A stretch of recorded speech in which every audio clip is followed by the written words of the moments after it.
Bonsoir à toutes et à tous. Merci pour être au rendez-vous de ce nouveau webinaire, cette nouvelle présentation réalisée par notre camarade Valentin, qui, comme vous pouvez le voir et comme vous l'avez aperçu sur les annonces, abordera ce soir le sujet donc de la politique extérieure des États-Unis avec le nouveau président qui semblerait attire certains commentaires sur les réseaux sociaux. Donc, Monsieur Joe Biden, on va voir ce soir quelles sont les évolutions donc pour l'année, et puis pour le mandat, pour les relations commerciales avec les États-Unis de Joe Biden, avec le reste du monde. Donc, on va aborder ça au travers de notre brillant Valentin, à sa présentation.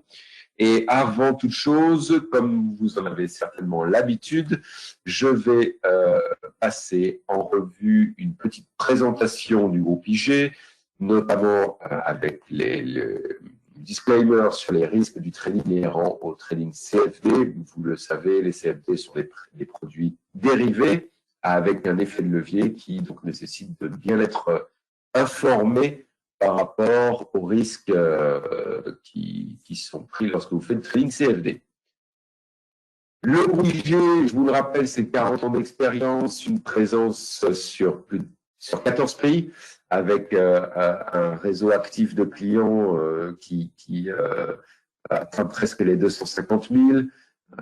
En 2014, nous avons ouvert la partie IG Bank, donc en Suisse, qui est régulée par la FINMA. Nous avons aujourd'hui 2 bureaux de représentation à Genève et à Zurich, rue du Rhône et Paradeplatz, lorsque vous pourrez avoir l'occasion de nous rendre visite. Chez IG, nous avons à notre disposition plus de 17 000 valeurs. C'est également un grand nombre de plateformes très performantes qui vous permettront d'acheter sur les marchés de manière efficace et rapide. Nous nous sommes véritablement concentrés sur les CFD, ce qui fait aujourd'hui de nous un expert reconnu mondialement.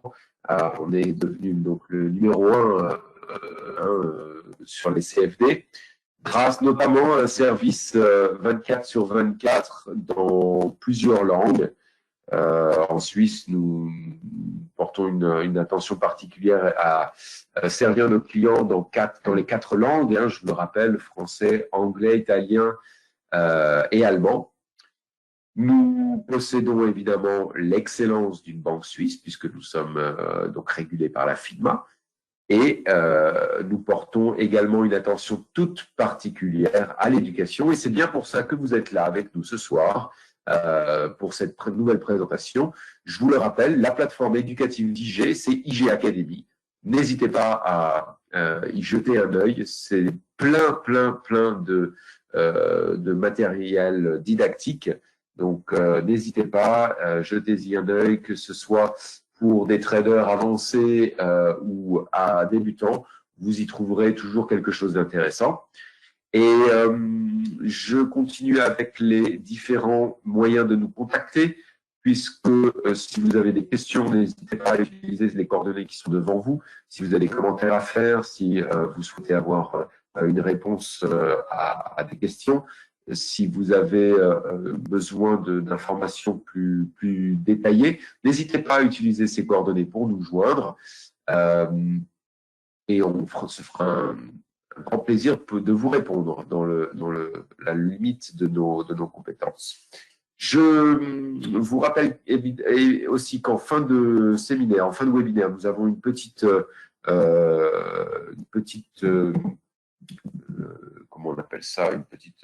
questionnaire de satisfaction pour toujours cerner davantage vos besoins et améliorer nos contenus. Donc, s'il vous plaît, lorsque vous quitterez le webinaire, merci de bien vouloir nous aider à améliorer toujours davantage les présentations en répondant à ces quelques questions. Voilà, je vais passer maintenant le micro à Valentin qui va enchaîner avec sa présentation. Je vous souhaite à tous et à tous une très agréable soirée en compagnie donc de Valentin. Je te passe le micro, Valentin. Merci. Bonsoir à toutes et à tous. Très heureux de vous retrouver ce soir pour discuter excusez-moi, ça commence mal. Voilà. Pour discuter alors des relations commerciales, des futures relations commerciales des États-Unis sous l'administration de Joe Biden, qui va être un changement dans la stratégie des États-Unis. Pour rappel, lors du dernier mandat précédent mandat, donc c'était Trump, qui avait une politique très axée sur le protectionnisme, avec beaucoup de conflits commerciaux, avec même ses partenaires historiques, le Canada, rappelez-vous, le Mexique, dès le début, dès l'arrivée de Trump à la Maison-Blanche, on a eu l'ALENA, le traité de l'ALENA, l'accord de libre-échange nord-américain, qui a été révisé par les trois pays sous l'impulsion de Donald Trump. On a eu ensuite des tensions entre les États-Unis et la Chine, les États-Unis et l'Europe.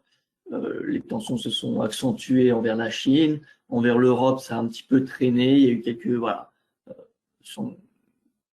tarifs commerciaux. Mais voilà, on va dire que les plus grandes sanctions étaient quand même à l'encontre de la Chine. Donc, Biden revient à la Maison-Blanche, cette fois-ci en tant que président, et il aura une stratégie probablement un objectif assez similaire que Donald Trump, qui était de réduire le déficit commercial. Maintenant, les moyens qui vont être utilisés seront sans doute différents, et c'est ce que nous allons parler aujourd'hui. Alors, Joe Biden, dans sa campagne présidentielle, ceux qui l'ont suivi, a plaidé pour du protectionnisme, du protectionnisme de Donald Trump et une acceptation sans critique du libre-échange, qui était un petit peu l'ère de Obama. Donc, si on devait placer le curseur de la tolérance de Joe Biden en termes de protectionnisme, en termes d'ouverture commerciale, ça serait un petit peu entre les deux. À mi-chemin entre Donald Trump et Barack Obama. C'est un changement surtout sociétal, si je puis dire. On a quand même, depuis que Donald Trump est devenu président, on a eu vraiment un changement dans la mentalité des personnes, et pas seulement aux États-Unis, je pense un peu partout dans le monde, où l'intérêt national prédominait, et que le libre-échange n'était plus la règle absolue de la croissance ou du développement tout simplement de l'économie. Donc Joe Biden s'est assez divisé sur son positionnement sur le commerce. Il a depuis longtemps été un partisan du libéralisme. En tant que vice-président, il a défendu donc l'accord de partenariat transpacifique que Donald Trump a quitté lors des négociations en 2017-2018. Et il a également, en tant que sénateur, voté pour l'ALENA il y a bien longtemps, il y a 2 décennies, et notamment l'entrée de la Chine dans l'OMC au début des années 2000. Donc, Joe Biden est quand même pour le commerce international. Par contre, il a également voté contre des accords commerciaux qui jugeaient faibles en matière de droits des travailleurs, de protection de l'environnement, comme celui conclu avec le Pérou en 2006. Et pendant sa campagne, une partie de sa rhétorique, c'était vraiment à l'encontre de la Chine, donc qui faisait clairement écho à aux attaques de Trump. Ça a l'air d'être quand même une demande importante des Américains, de la société américaine, de réduire le déficit commercial avec la Chine, qui ne cesse de se creuser malgré les tarifs douaniers qui sont mis en place depuis plusieurs années. Donc, il y a un ennemi commun entre Donald Trump et Joe Biden, c'est clairement la Chine. La Chine a un peu remplacé la Russie en termes de guerre froide entre les deux pays. c'est dorénavant devenu les deux superpuissances mondiales, hein, la Chine et les États-Unis. La Chine qui est encore un pays émergent, qui essaie de se développer, de créer une classe moyenne, et notamment d'être un leader technologique, mais qui n'a pas encore les technologies aussi développées que les États-Unis, alors en tout cas pas dans tous les domaines. Et ouais, les États-Unis, qui est le plus gros consommateur au monde, hein, qui importe énormément de produits, hein, c'est le pays qui a le plus important déficit commercial. Quasiment tous les pays sont nets exportateurs des États-Unis, en tout cas toutes les grandes régions. C'est le cas de l'Union européenne, qui exporte beaucoup plus qu'elle n'importe des États-Unis. C'est le cas également de la Chine. Voilà, donc la Chine, c'est l'ennemi numéro un, réduire le déficit commercial, et puis également l'influence, hein, de la Chine dans le monde, hein, clairement. Donc voilà, c'est la cible de Donald Trump, et pendant tout son mandat, ça va clairement être l'enjeu des 4 prochaines années.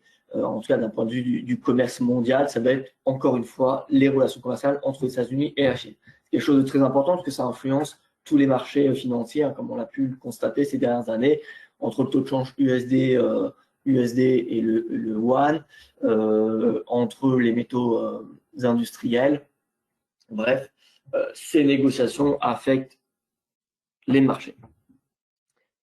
Preuve que Joe Biden cible vraiment la Chine, il a nommé Katherine Tai, alors je ne sais pas comment ça se prononce, Katherine Tai sûrement, oui, en tant que représentante du département du commerce.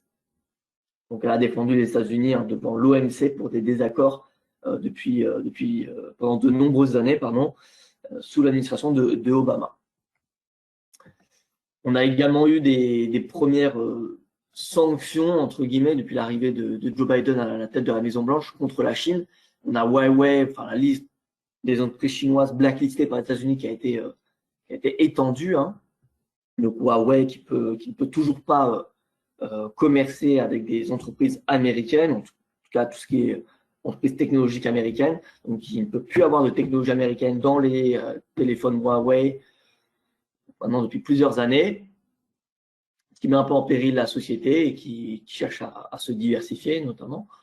Mais voilà, donc on a, dès l'arrivée de Joe Biden, une politique très similaire pour le moment à celle de Donald Trump à l'encontre de la Chine. Voilà, donc c'est son tarif douanier pour, encore une fois, réduire le déficit commercial, mais également pour des raisons, idéologiques, notamment, on va le voir plus tard, la communauté des Ouïghours qui attire l'attention des Américains et de la Maison-Blanche. Donc, grosse similarité entre Joe Biden et Donald Trump sur le plan du commerce. Toutefois, là où il y a une grosse divergence, ça va être la stratégie. Et la stratégie a clairement été annoncée par Joe Biden, c'est de faire pression sur la Chine avec des alliés. Ce qui n'est pas du tout le cas de Donald Trump, hein, qui avait appliqué, rappelez-vous, des tarifs sur l'acier sur tous les pays quasiment, hein, que ce soit le Japon, la Corée du Sud, l'Union européenne, le Canada, le Mexique, partout. La Chine, évidemment.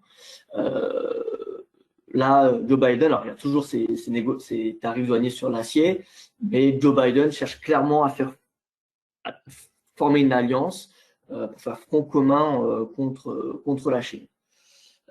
Donc, les alliances, ça va être notamment les pays de l'OTAN, voilà, où il va vraisemblablement y avoir des concessions de fait. On parle notamment de la taxe sur le numérique.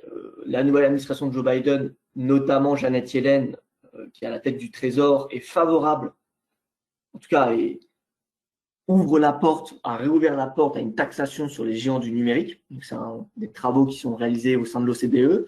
Et un accord pourrait être trouvé au courant de cette année, ou même c'est possible que ça soit trouvé cet été. Alors que quand Donald Trump était à la tête de la Maison-Blanche, les négociations avaient échoué et du coup étaient suspendues depuis plus d'un an. Voilà, donc On aura une avancée vraisemblable hein, sur taxe sur le numérique. Évidemment, ça aura un effet négatif sur tech, hein, notamment voilà, Apple, Facebook, Google, Microsoft, tous les géants de la tech, hein, tous les GAFAM, concrètement. Donc, en tout cas, ça sera un pas en avant vers les Européens qui sont favorables à cette taxation sur le numérique. Hein. Et en échange, il y aura vraisemblablement voilà, les Européens qui vont soutenir l'action américaine à l'encontre de la Chine. D'ailleurs, on a déjà vu hein, cette semaine, on voit que ça va vers cette direction, puisque lundi, on a quand même eu l'Union européenne, le Royaume-Uni, le Canada, mais voilà, l'Union européenne qui a sanctionné des diplomates, hein, des familles chinoises, en même temps que les États-Unis, à cause de leur implication sur la situation à Hong Kong, que vous connaissez tous. Donc voilà, et ce qui n'avait pas été le cas depuis de nombreuses années, si ma mémoire est bonne. Voilà, donc petit à petit, on voit que depuis l'arrivée de Joe Biden, il y a un pas en avant qui est fait à chaque fois, un petit pas qui avance hein, concrètement. Et donc voilà, taxation sur le digital sera vraisemblablement cet été. On a également eu une suspension des tarifs douaniers dans le cadre de l'Organisation mondiale du commerce entre Airbus et Boeing. C'est pour une durée de seulement 6 mois, mais c'est déjà ça, hein, c'est une première depuis plus de 10 ans. Donc c'est bon signe. Après, on ne sait pas si ça va aboutir à un accord. En tout cas, les discussions commencent. Mais on voit vraiment la trajectoire que prend les nouvelles relations entre l'Union européenne, plus globalement l'Europe, hein, entre l'Europe et les États-Unis. C'est un semblant de coalition qui est en train de se former à l'encontre de la Chine. Et c'est vraiment les États-Unis qui souhaitent cela. En Asie, les pays en Asie-Pacifique se sentent également menacés par la Chine, en tout cas la plupart. Hein, c'est le cas de la Corée du Sud, c'est le cas du Japon, l'Inde, l'Australie. Donc voilà, on a Joe Biden qui est en train d'essayer de former une certaine alliance entre ces pays. Donc voilà. On a également l'accord transpacifique hein, que Donald Trump avait quitté, qui avait quitté les négociations il y a quelques années, au début de son mandat, et qui pourrait éventuellement revoir le jour. Donc cet accord a été ratifié hein, par les pays de l'ASEAN et puis d'autres pays de l'Asie-Pacifique.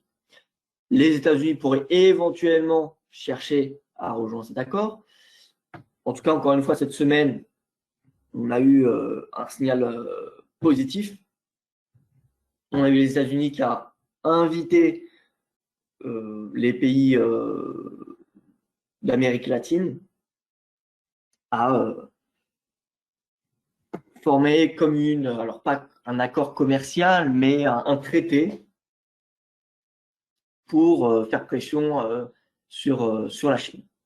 Voilà, donc ça c'est un axe pour la coalition, pour plutôt la bataille entre les États-Unis et la Chine.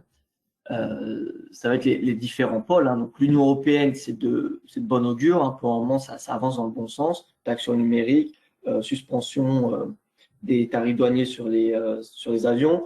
Peut-être que dans le futur, on aura une reprise des négociations commerciales transatlantiques qui étaient en discussion sous l'ère d'Obama, qui a été abandonnée encore une fois par Donald Trump. Et sur l'autre côté du globe, on a une espèce de couronne, pseudo-couronne qui entoure la Chine, alors sans la Russie, mais voilà, on a l'Inde, le Japon, Corée du Sud, l'Australie et les États-Unis qui cherchent à s'allier, à se former une coalition pour encore une fois contrer l'influence commerciale chinoise, mais également et surtout l'influence diplomatique chinoise, notamment en mer chinoise méridionale. Donc, clairement, là, ces prochaines semaines, prochains mois, on a le plan sur les infrastructures qui va être au centre des attentions.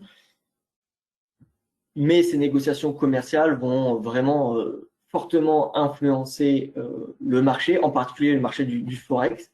Rappelez-vous, en 2018-2019, lorsque la guerre commerciale a été lancée par les États-Unis, enfin par Donald Trump à l'encontre de la Chine, on a eu le yuan qui a été sous très forte pression.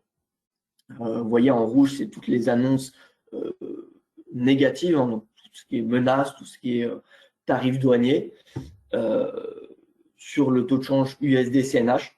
Concrètement, lorsque l'USD-CNH monte, ça veut dire que le yuan se déprécie face au dollar. Et en vert, donc la seule annonce positive, hein, c'était fin 2018, lorsqu'on a eu une pause de 90 jours sur les tarifs douaniers, qui avait précédé un accord de phase 1, commercial de phase 1, pardon, entre les États-Unis et la Chine. Et là, à ce moment-là, on avait eu le yuan qui avait repris un peu de vigueur. Et ensuite, on a eu des nouvelles tensions et le yuan qui était repassé en tendance haussière. Donc, voilà, concrètement, le dollar et le yuan, forcément, vont être influencés par ces négociations. Qui dit tarif douanier, ou d'autres sanctions commerciales, dit baisse du yuan et hausse du dollar. Hausse du DXY, ça veut dire notamment baisse de l'euro, baisse du franc suisse. Le yen, c'est une devise refuge. Vous me direz le franc suisse également, mais le yen, c'est vraiment la devise refuge par excellence. Donc, s'il y a des tensions géopolitiques, il va vraisemblablement avoir une hausse du yen également. Mais voilà, si on a des tensions, on a une hausse du dollar et donc on a une baisse de quasiment toutes les autres devises majeures, en particulier les devises dont les économies sont vraiment nettes exportatrices. Donc l'Union européenne, la Chine, l'Australie, voilà, ces trois pays, ces trois régions, leurs devises seraient pas mal impactées par une guerre commerciale entre les États-Unis et la Chine, surtout que on voit que cette fois-ci, s'il y a une guerre commerciale entre les États-Unis et la Chine, on a l'Union européenne qui sera vraisemblablement impliquée. Puisque voilà, si on a une coopération, une coalition qui se forme entre les États-Unis et l'Union européenne, ça m'étonnerait que la Chine aussi reste les bras croisés à l'encontre de l'Europe. Voilà, donc dollar, on a de fortes chances qu'il soit soutenu par les tensions géopolitiques entre les États-Unis et la Chine, à part si soudainement on a un accord qui est trouvé entre les deux pays, ce qui semble quand même relativement peu probable. Voilà. D'ailleurs, si nous regardons, je passe sur un graphique en temps réel, l'USD-CNH devant nous ici, vous voyez que depuis mi-février, lorsque Joe Biden a commencé justement à rallonger la liste noire des entreprises chinoises, eh bien, on a eu un rebond du dollar face au yuan chinois, alors qu'il était en tendance baissière depuis plus de 6 mois. Donc, on a peut-être le début d'un retournement haussier de l'USD-CNH. En vérité, il est impossible de savoir où l'USD-CNH sera dans 6 mois, puisque clairement, tout dépendra de l'évolution des relations géopolitiques entre les deux pays. Voilà. Là, on a eu un sommet la semaine dernière entre les États-Unis et la Chine, premier sommet de haut rang sous l'ère de Joe Biden, qui a eu lieu en Alaska. Le premier jour a été médiocre, voilà. Clairement, les négociations, les échanges étaient très rudes. Il n'y a eu aucune avancée. Lors du deuxième jour, il y a eu quelques points, de convergence qui ont été annoncés, mais également, évidemment, des points de divergence entre les deux pays.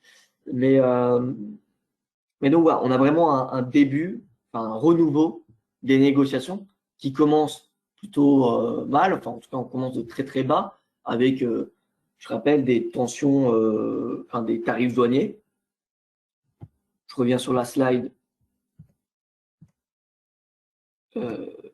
ici, voilà, où on a quand même un accord de phase 1 qui n'est pas respecté par la Chine et dont Joe Biden exige qu'il soit respecté. Donc l'accord de phase 1, il doit permettre une importation de 200 milliards de dollars supplémentaires de marchandises américaines par la Chine. Donc 200 milliards de dollars, c'est énorme. Il me semble que la Chine, c'était 60 ou 80 milliards l'année dernière, donc c'était même pas la moitié de l'objectif qui avait été atteint. Donc voilà, clairement, les 4 axes de la politique de Joe Biden et les 3 axes qui vont dicter les relations, les négociations entre les États-Unis et la Chine, ça va être l'accord de phase 1 entre les États-Unis et la Chine, donc réduction en gros du déficit commercial entre les 2 pays. On va également avoir une réciprocité entre les entreprises américaines et chinoises qui va être exigée par les États-Unis, parce qu'à l'heure actuelle, et c'est également le cas pour les entreprises européennes, les entreprises chinoises ont beaucoup plus de droits au sein de l'UE ou aux États-Unis que les entreprises européennes ou américaines ont de droits en Chine. Voilà, donc il y a une réciprocité qui est exigée par Joe Biden. Une facilité, une plus grande ouverture également de l'économie chinoise. Et on a, pour finir, la lutte contre le travail forcé de certaines populations, notamment, comme je vous l'ai dit au début de cette présentation, musulmans ouïghours, qui attirent vraiment l'attention de Joe Biden, de la Maison-Blanche. Donc, on pourrait avoir des tensions assez vives entre les 2 pays, surtout que la Chine est totalement opposée à des critiques extérieures de sa politique interne. Voilà. Dès qu'on a l'Union européenne ou les États-Unis qui critiquent un peu vraiment la situation à Hong Kong ou dans d'autres régions de Chine, notamment la situation des Ouïghours, eh bien on a directement la Chine qui répond en disant clairement que ce ne sont pas les affaires des Européens ou des Américains. Donc, on risque probablement d'avoir des tensions entre les 2 pays, c'est sûr. Donc, concrètement sur le marché, ce qu'on peut s'attendre, c'est clairement un rebond de ce dollar CNH. Jusqu'à où ça va essentiellement dépendre du ton entre les 2 pays. Si on a Joe Biden qui demain annonce des nouveaux tarifs douaniers sur la Chine, on va vraisemblablement avoir une envolée comme ce qu'on a connu en 2018. Vous voyez à ce moment-là, où là c'était le début de la guerre commerciale entre les 2 pays. Au début, en février-mars, on avait eu des tarifs sur l'acier, mais d'une façon générale sur le globe, sur presque tous les pays du monde. Et fin du 2e trimestre 2018, c'était la Chine, la guerre commerciale États-Unis-Chine qui avait commencé, et là on avait eu l'envolée. Donc voilà, ça va vraiment dépendre de Joe Biden, parce que c'est pas la Chine. La Chine est plutôt passive. Elle fait plutôt que répondre aux sanctions ou aux menaces de l'étranger. La Chine n'est pas vraiment celle qui commence les guerres commerciales. Il faut dire qu'en même temps que le système actuel favorise clairement la Chine. On le voit avec son excédent commercial énorme. Donc voilà, la Chine n'a pas vraiment de raison de commencer une guerre commerciale. Voilà. Donc, alors je ne sais pas s'il y a des questions, je vais regarder. Non, pour le moment, pas de questions. Alors, si vous en avez, n'hésitez pas, parce qu'on va arriver bientôt à terme de cette présentation. Donc, ce que je souhaitais terminer, c'était un mot sur le Royaume-Uni, puisque l'Europe, l'Union européenne, le Royaume-Uni ne fait plus partie de l'Europe. Clairement, le Royaume-Uni sera la dernière des priorités de Joe Biden, puisque Joe Biden n'était pas du tout un partisan du Brexit. Et il a récemment déclaré qu'il n'y aura pas d'accord commercial quelconque si l'accord du Vendredi Saint, donc qui permet de maintenir la paix entre l'Irlande du Nord et la République d'Irlande, eh bien, si cet accord était remis en cause, voilà, il n'y aurait pas d'accord commercial. Or, l'accord commercial entre le Royaume-Uni et les États-Unis est quand même assez nécessaire pour les Britanniques, hein, beaucoup moins pour le Royaume-Uni, beaucoup moins pour les États-Unis, puisque les États-Unis, le poids des importations britanniques ou des exportations américaines vers le Royaume-Uni est relativement faible dans sa balance. Le Royaume-Uni n'est que la septième puissance commerciale, puissance économique mondiale, mais dans le commerce, c'est relativement peu, ça doit être 10-15% du commerce américain, contre plus de 30% pour l'Union européenne et plus de 30% pour la Chine. Donc voilà, entre le Royaume-Uni et les États-Unis, c'est probable que lors du mandat de Joe Biden, il n'y ait aucun accord commercial conclu entre les deux pays, ou alors que s'il y a un accord, il soit plutôt en défaveur des Britanniques, puisque les Britanniques n'ont clairement pas la main dans ces négociations, hein. Les Britanniques sont 60 millions et quelques, alors que les Américains sont 350. Et en termes de PIB, le Royaume-Uni, comme je vous l'ai dit, c'est la 6e puissance économique mondiale, et les États-Unis, c'est encore la première. Donc voilà, le Royaume-Uni, ça va être la priorité, surtout que c'est pas le Royaume-Uni qui va vraiment changer qui peut vraiment changer les négociations, qui peut aider les États-Unis dans les négociations avec la Chine. Ça peut évidemment, si le Royaume-Uni soutient les États-Unis, ça va évidemment être un poids supplémentaire à l'encontre de la Chine, mais clairement l'allié qui peut le plus faire pression avec les États-Unis sur la Chine, c'est l'Union européenne. Donc la priorité numéro 1 pour contrer la Chine, c'est une certaine alliance entre les Américains et les Européens, voulue par les Américains. Et donc, je rappelle, c'est les Américains qui vont faire et qui sont en train de faire un pas en avant vers les Européens.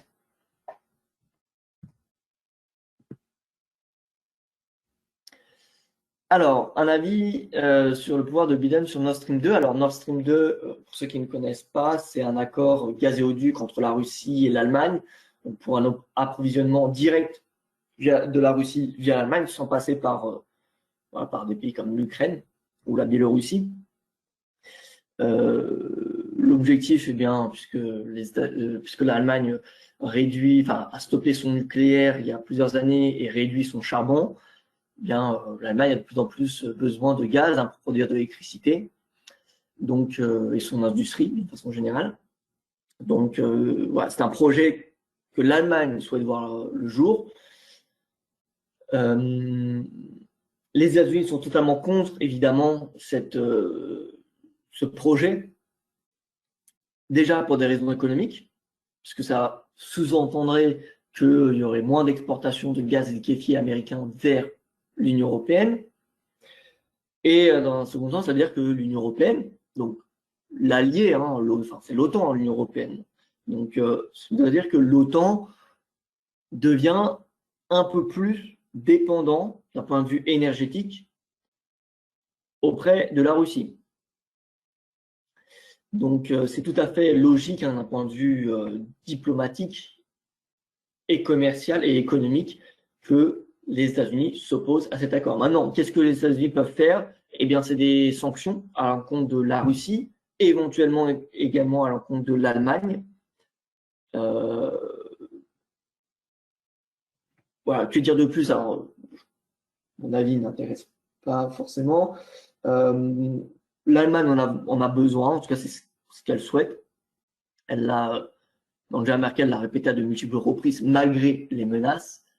Maintenant, il pourrait être clairement suspendu si les négociations entre les États-Unis et l'Europe avancent. Si les Américains continuent, font un pas en avant et qu'il y ait un engouement entre les États-Unis et l'Union européenne d'un accord commercial, ou en tout cas de réduire les taxes, les tarifs douaniers. Tarifs douaniers, je rappelle, sur l'acier, tarifs douaniers donc sur entre Airbus et Boeing. Là, on a une suspension de 6 mois, mais concrètement, on a toujours des… Après ces 6 mois, s'il n'y a pas d'accord, on aura la reprise des tarifs douaniers. Donc, si on a les États-Unis qui, voilà, et l'Europe qui trouvent un désaccord, on pourrait, voilà, voir l'Allemagne peut-être revoir ce projet, ou en tout cas le suspendre pour un horizon et reprendre éventuellement une négociation avec la Russie dans un avenir plus lointain. Donc clairement, tout va dépendre de la dynamique entre l'Union européenne et les États-Unis. Demain, alors je ne sais pas si c'est affiché là, oui, non, c'est oui, demain, on a un sommet entre les leaders européens, donc les 27, Macron, Merkel, Draghi, etc., en vidéoconférence sur plusieurs thèmes, dont notamment le commerce, avec Joe Biden qui sera présent. Donc demain, c'est 17h45, il me semble, heure française, voilà. On aura déjà des premières informations qui vont vraisemblablement être constructives. On va avoir un communiqué, voilà, à mon avis positif entre les deux pays. Donc ça va être positif pour l'euro, enfin ça devrait être positif pour l'euro, pour les devises nettes exportatrices, ça sera un bon signe envoyé à la communauté internationale. Donc ce sera un bon signe pour l'euro à court terme, mais c'est pas ça qui va remettre en cause la tendance. Mais voilà, clairement, la stratégie pour ces prochaines années, d'un point de vue du commerce, ça va être pour les États-Unis de contrer la Chine avec l'aide des Européens, si possible, et d'autres pays, enfin des pays d'Asie-Pacifique comme le Japon, l'Inde. Encore une fois, vous avez sans doute suivi le conflit entre la Chine et l'Inde à la frontière. Ça fait maintenant plus d'1 an qu'il y a un conflit militaire. Alors, c'est pas la guerre, mais voilà, il y a quand même des tensions entre les deux pays. L'Australie, pareil, il y a des tarifs douaniers, enfin une accumulation de tarifs douaniers entre la Chine et l'Australie. Il y a une pseudo-guerre commerciale entre les deux pays, alors qu'ils sont extrêmement dépendants.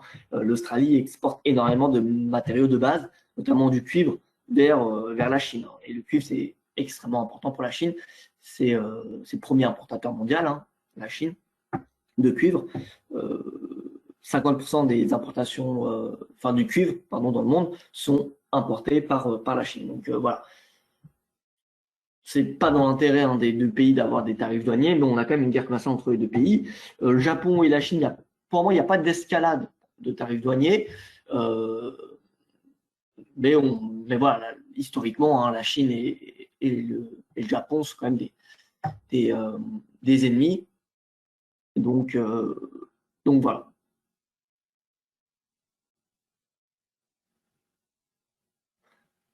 J'espère que ça a été clair. C'est assez compliqué à tout expliquer d'un point de vue géopolitique.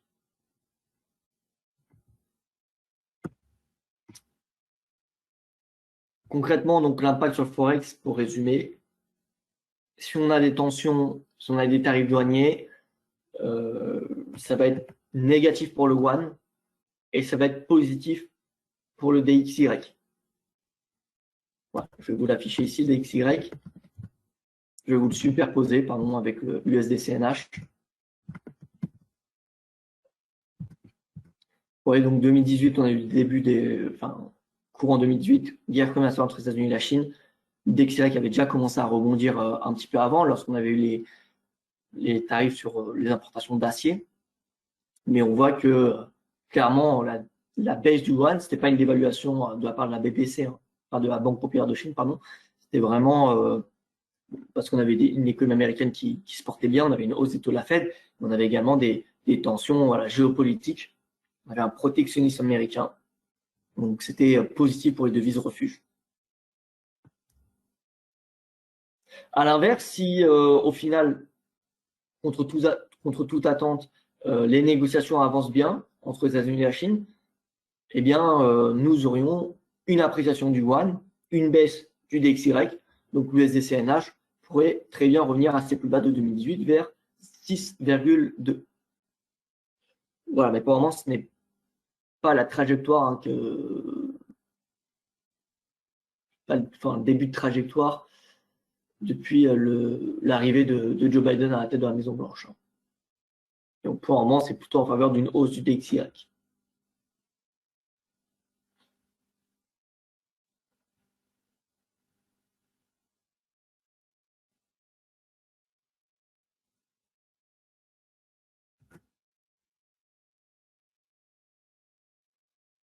Alors n'hésitez pas si vous avez d'autres questions.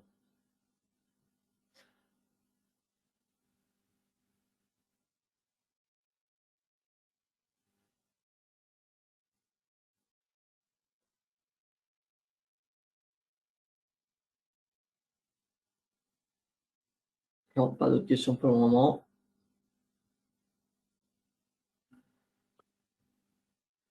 Valentin, écoute, merci beaucoup pour ta présentation. Je crois que si nos auditeurs ont des questions plus tard, qu'ils leur viennent,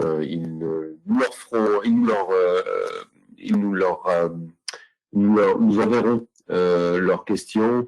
Je pense que tu peux passer sur le slide des contacts pour que voilà, nos auditeurs puissent bien voir où est-ce qu'ils peuvent nous joindre au cas où ils auraient d'autres questions. Je ne sais pas si tu voulais rajouter quelque chose pour conclure ou si c'était bon de ton côté. Non, je pense avoir fait la conclusion. Parfait. Donc, écoutez, merci à toutes et à tous pour avoir participé et prêté attention à cette nouvelle excellente présentation de Valentin. Merci à toi, Valentin. Je vous invite, comme je viens de vous le dire, à nous contacter, à utiliser au travers des différents réseaux sociaux et adresses que vous voyez apparaître sur votre écran. N'hésitez pas, je vous demanderai également de bien vouloir répondre à la petite enquête de satisfaction qui apparaîtra lorsque vous quitterez le webinaire pour que nous puissions toujours améliorer le contenu de nos présentations. Ça fait partie des attentes que vous avez et de notre potentiel toujours d'améliorer les présentations, les offres. Merci de bien vouloir y participer. Et je vais vous quitter en vous souhaitant une excellente soirée, vous disant à la prochaine fois pour un nouveau webinaire chez IGBank. Et je laisserai juste la conclusion à Valentin s'il veut rajouter quelque chose. Merci encore à toutes et à tous. Bonne soirée. Oui, merci à toutes et à tous pour la présentation. N'hésitez pas si vous avez des questions, je suis accessible sur les réseaux sociaux, hein, Valentin en France, sur Twitter, essentiellement Twitter, LinkedIn. Voilà. Et bien écoutez, j'espère que cette présentation vous a plu, qu'elle vous aidera à y voir un petit peu plus clair. Et je vous souhaite écouter une excellente soirée et d'excellents trades.